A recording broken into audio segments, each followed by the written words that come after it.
Good morning, good afternoon, good evening. Welcome back for another video. In today's video, I want to take a look at 5 cryptocurrencies with terrible tokenomics that I will not buy, not even a penny in the bear market. I'm saying that with a bit of a smile because if you've been watching my TikTok channel, which I would strongly recommend, I've been banging out content there. I started this series, a series on tokenomics, with a video talking about 10 cryptocurrencies with terrible tokenomics that I will not buy in a bear market.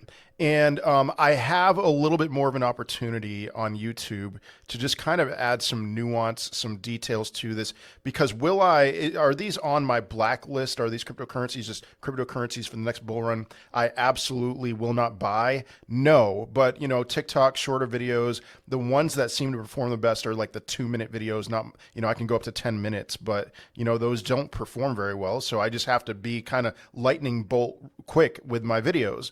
And so I can focus a little bit here more on the kind of things that I'm looking at with these cryptocurrencies, which I do believe are going to have problems next bull run. I think a lot of people are going to become disillusioned with them because of their tokenomics. Their tokenomics are terrible. And so these are cryptocurrencies that can perform well and put in new all-time highs in their market cap, but at the same time, not put in new all-time highs in their price. And so I want to just show you a couple things real quick. Here's the video that I'm talking about, 10 cryptos with terrible tokenomics. And so you can see it has a lot of views there. It kind of launched me into this mindset of wanting to look more into cryptos, into their tokenomics, to see how inflationary their supply is. And for some people on TikTok, I've become known as like the tokenomics guy. And some people think I talk too much on tokenomics. But here's the deal. We are going to see something this next bull run that we have never seen before. And I'm telling you, I think a lot of people are just going to be caught off guard by the fact that there's going to be a ton of cryptocurrencies that will put in new all-time highs in their market cap, but won't come anywhere near that with their price. And so the first time that this caught my attention was in my Zcash video. Would I buy Zcash in the bear market? Because here's the thing I noticed. This chart right here that I'm looking at on my screen is Zcash's market cap chart. And it doesn't look too bad, right? I mean, the market cap peaked at about $2 billion in January of 2018. And then it did about a doubling of that, $4 billion, a little under $4 billion in October, November of 2021. And so everything looks great for Zcash, but let's check out its price. So I don't like the launch day price here, just ignore that. But you can see the price peaked in January of 2018 at somewhere above $700. This was its daily close on January 8th of 2018. But then the price peaked at $296 or so, about $300. So it went from about $700 to $300 in 2021. So it did not put anywhere near a lower high. It didn't even get halfway back to its all-time high, its previous all-time high. But then you look at the market cap, huge difference there. So what's the deal here? Well, Zcash, from its 2018 to 2021 peak, was very highly inflationary. And so that just kind of caught my attention. And I did a lot of research. I did a lot of research on cryptocurrencies in 2018, the ones that existed in 2018. I saw their inflation levels. And then I'm looking at cryptocurrencies that did not exist in 2018. And I'm looking at their inflationary levels. And we're seeing something with these cryptocurrencies that we've never seen before. I'm telling you, what we're about to experience with the next bull run, whenever it happens, it's never happened before, except for pretty much Zcash and then XRP and another crypto here. And so here's what I'm talking about with this chart. Here's the inflationary levels of the top 30 cryptos in January of 2018. And so you can see Zcash had a 235.7% inflation from its January 2018 peak to its November of 2021 peak. XRP was second with 106% inflation. But these inflationary levels, and then you can see the rest of them here, they're not that bad. If you were to compare these levels of inflation with these older so-called dinosaur cryptos, and you were to compare those with cryptos that were created after the 2018 peak, what you would see is a huge difference. The cryptos that were created after the 2018 peak are much more inflationary on average, and there are some terrible offenders.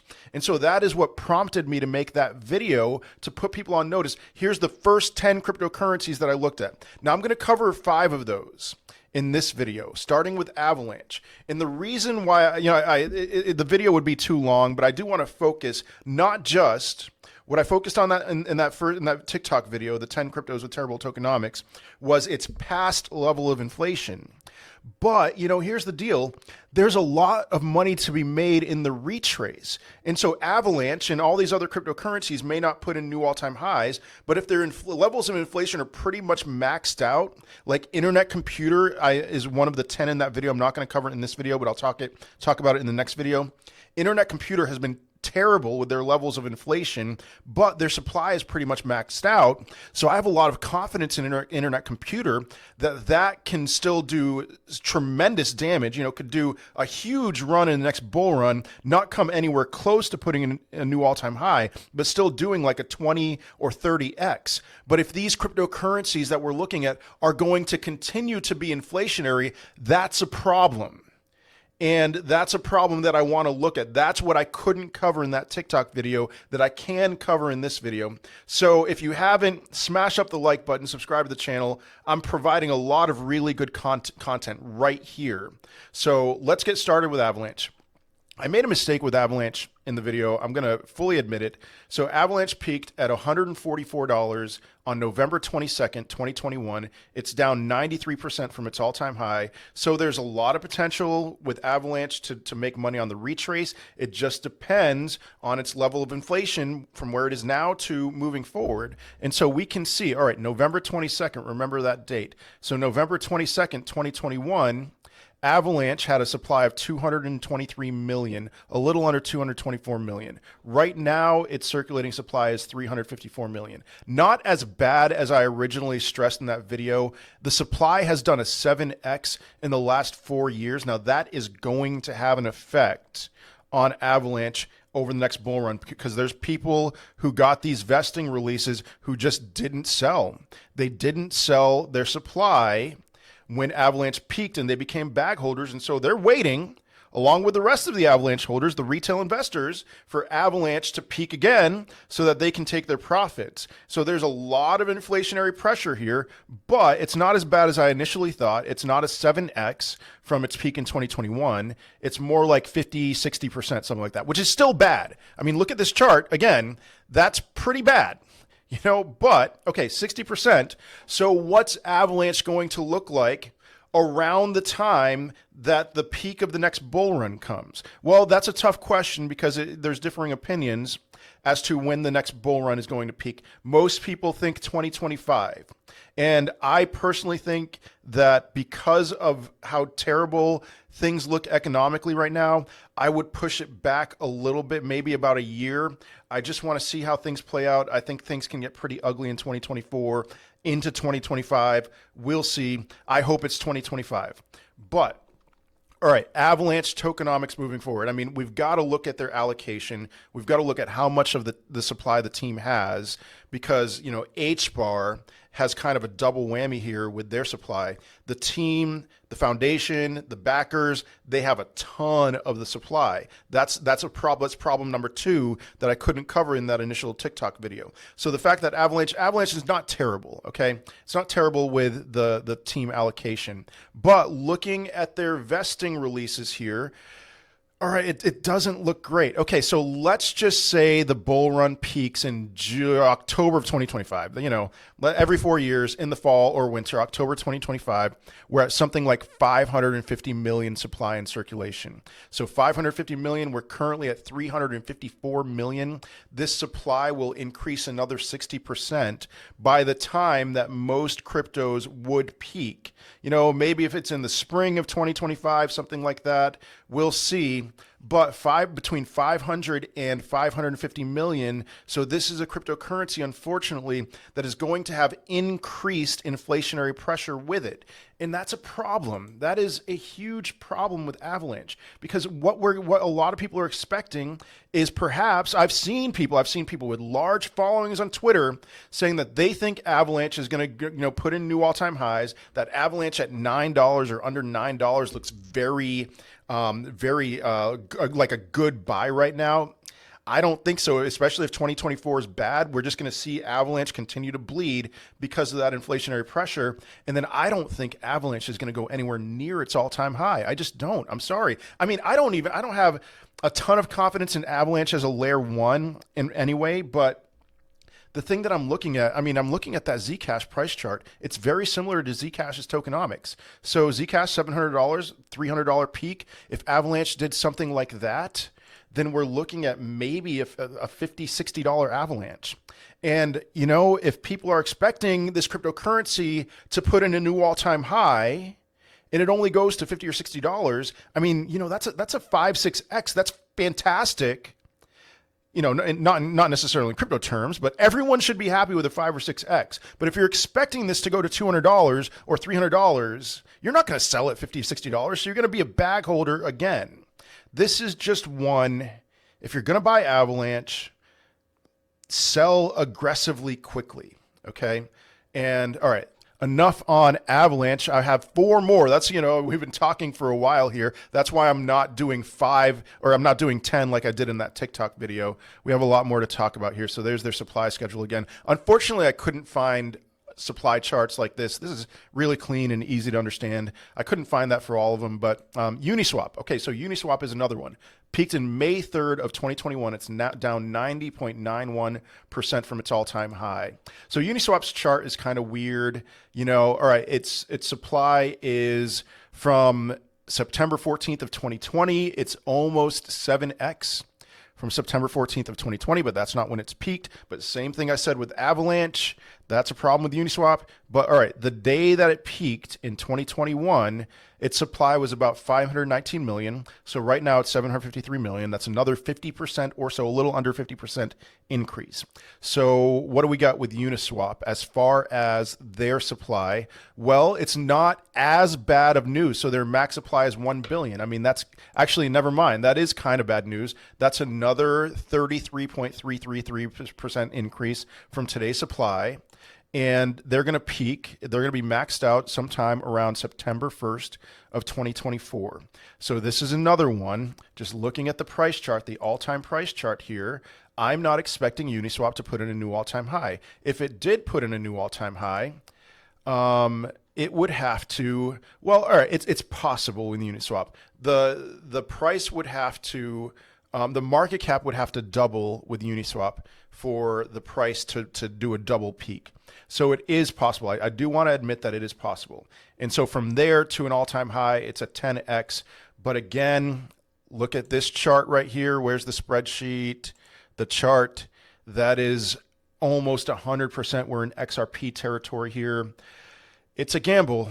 It could put in a new all-time high. If I were a holder of Uniswap, which I don't plan on buying any Uniswap, I'd be selling this maybe at about a 702 retracement, which would be about around $30, a little bit higher than $30. So didn't spend nearly as much time on Uniswap as we did on Avalanche. So let's move along. Cosmos here, Cosmos all-time high, $44.35. It is down 85% from its all-time high. Here's the deal with Cosmos. A couple of things. I couldn't find, I know that they've been working on improving their tokenomics. They've identified that this is a problem. And so I couldn't find really much information. If any of you could help me with Cosmos as to where they're going to be in the future, that would be helpful. Another thing that I want to say about Cosmos is I really do love Cosmos. There's so many things that have been built on Cosmos. Avalanche, for one, has been built on Cosmos. Injective has been built on Cosmos. Luna, I wouldn't touch Luna now, but it was built on Cosmos. And the fact that Luna Crash had nothing to do with Cosmos. So anyway, there's so many things that Cosmos as a layer zero is a phenomenal platform. Do you need the cryptocurrency? I don't know. Did Injective need to buy a bunch of Cosmos to use their software development? I don't think so. So anyway, but I do really love Cosmos. But looking at their supply, it's the same thing. So Cosmos peaked when? It peaked on September 19th of 2021. We are about here. September 20th is the closest I can get. 220 million. It is currently 368 million. The supply is an infinite supply, which doesn't scare me. That may scare you. But, you know, I don't know where they are moving forward. I know they want to institute a burn mechanism. All I'm seeing is vesting releases, and I'm seeing the supply increase. And so, you know, people are staking their Cosmos, they're getting a reward. I think something like 10% as of today. So the supply will increase, a 221 million supply. This is a total guess. Around the time that it would peak, the next bull run, whenever that may be, I'm guessing that the supply would double. So same thing with Avalanche and with Uniswap, the supply would about double. The next two, by the way, are much worse offenders. So we're seeing, again, a doubling of the supply. So we're not going to go to HBAR yet. HBAR is going to be super controversial. I get a lot of heat for HBAR, but I would be selling Cosmos, excuse me, that's the name of the cryptocurrency. I'd be selling before an all-time high. You've got to take profits, not financial advice, before all-time highs with all of these cryptos, everyone that I'm mentioning. And even, you know, I have a mentality, I'm taking profits on all-time high, on cryptos before they reach their all-time high that I think are going to reach new all-time highs. It just doesn't make sense to hold your crypto. You know, what are you waiting for? A lot of these cryptos are down 90+%. You're waiting for a 10x before you take out any profits. Doesn't make sense. So you do you. That's my strategy. And I did make a video, again, on my TikTok talking about my plan. It's the most recent video as of the day I was making this video. So HBAR is pretty terrible, at least with their tokenomics. It's terrible on a lot of fronts. All-time peaked on September 15th of 2021 at 56.1 cents. It is right now, as I'm making this, 4.6 cents. And so HBAR's circulating supply. The day that it peaked, September of 2021, we're right about here, 10.29 billion. And today, as of today, HBAR's circulating supply is 33.49 billion. I've already did some research on this. It wasn't easy to find. I looked at all of their treasury reports for the last 2 years, and what my estimate is for where HBAR is going to be in terms of their circulating supply at the end of 2024, early 2025, is somewhere between 38 and 40 billion. So about a 4x from today. That's crazy. But not only that, I think we have this on CoinGecko here. So this is not accurate because it's saying their supply would max out at 25 billion. And we already see that HBAR supply is 34 billion, 33 billion. I think it's actually 50 billion. So keep that in mind. So we're getting close to there. We will have gotten close to there, which means, because I love HBAR fundamentally, that means that the next bull run after that, if there's another bull run at the end of the decade, 2029, something like that, HBAR is going to be one of my top choices. But this bull run, way too much inflationary pressure. So here's the other issue with HBAR. Their supply is extremely concentrated. And so I did a comparison again on TikTok, HBAR to $1, asking if HBAR is going to go to $1. A lot of people think that HBAR is going to $1. I don't think HBAR will. I don't think it's going to an all-time high. If HBAR went to $1, that means that its market cap would have to 8x from its previous cycle top.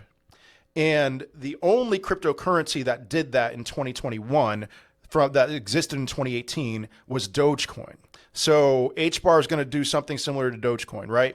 We're going to have Elon Musk pump it up. It's very unlikely to me that is in the cards.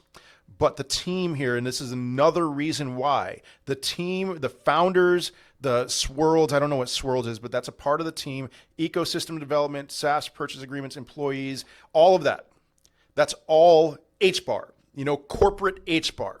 That is a little under 68% of the total supply is owned by HBAR. I looked at their wallets. I already looked at the wallets. It's about 60, it's a little lower than 68%. It's like 65%.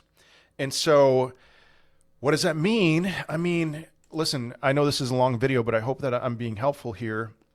That means, think about it from a perspective. If you had $1 billion, are you looking for a 100x on anything?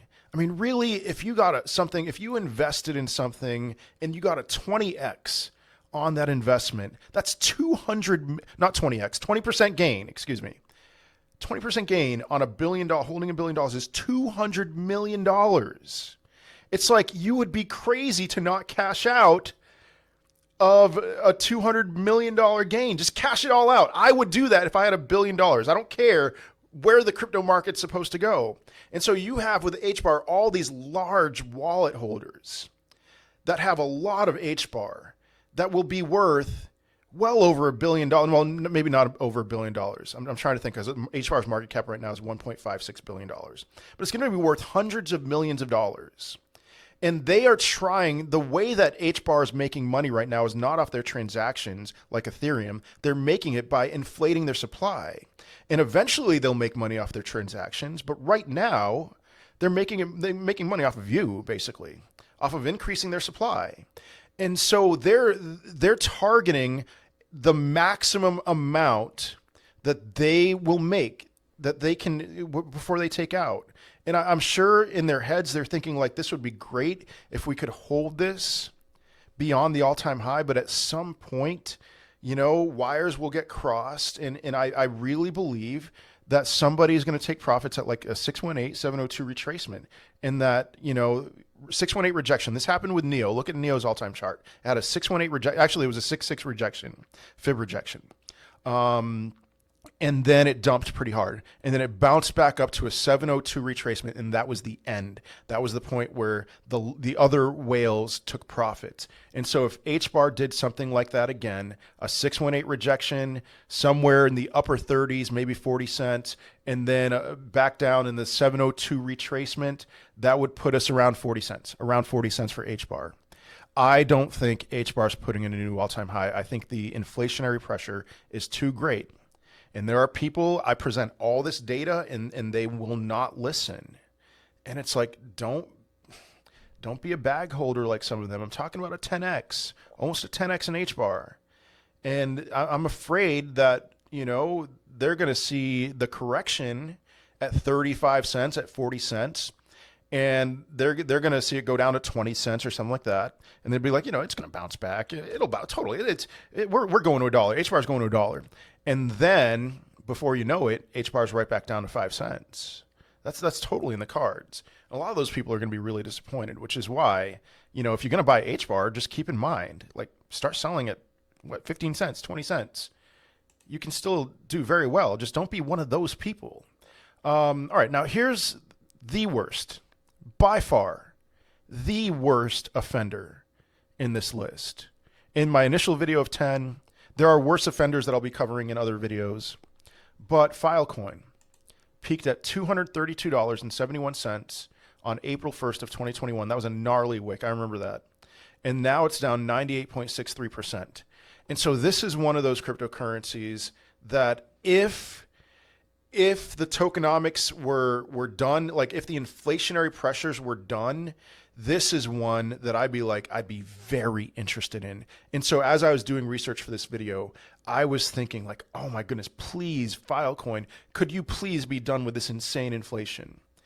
Spoiler alert, they're not anywhere near done, which is just, oh my goodness. All right, so Filecoin, 2021, April 1st of 2021. I can pull up, let's see, April 5th, 65.71 million circulating supply. Its current supply is 455 million. So that's what, like a 5, 6, 7x, somewhere in between there. That's just disgusting. This thing isn't going anywhere near its all-time high. Not even, I'd be shocked if this thing did a 0.5. You know, pretty much halfway from today's price or its bear market bottom to its all-time high. I'd be shocked if this hit $100. $100 would be a 4x or something like that in its market cap, maybe even more than that. I'm just doing that off the top of my head. So Filecoin is way too inflationary. And then here's what they're I don't know. This isn't even worth looking at. Their max supply. That's what I want to focus on here. Their max supply is almost 2 billion. Now they do have some kind of a burn, but they've burned what, 38 million coins since their inception. So it's a slow burn, but their max supply is 2 billion. So again, we're at 455 million. Filecoin still has a long way to go. So and it just doesn't look like they're slowing down. I mean, all right, it does look like they're slowing down a little bit, but they have a long way to go. And I wouldn't be surprised if the way that they're going to inflate their supply, because I'll show this chart again.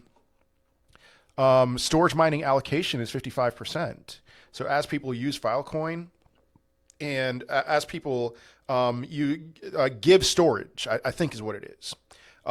They will be rewarded in Filecoin. That's most of what Filecoin, how their supply is inflation. There's a lot of vesting releases too, but as the bull run ramps up, because Filecoin is more on people's minds, and they are. I love Filecoin fundamentally. I think they're going to exist for a long time.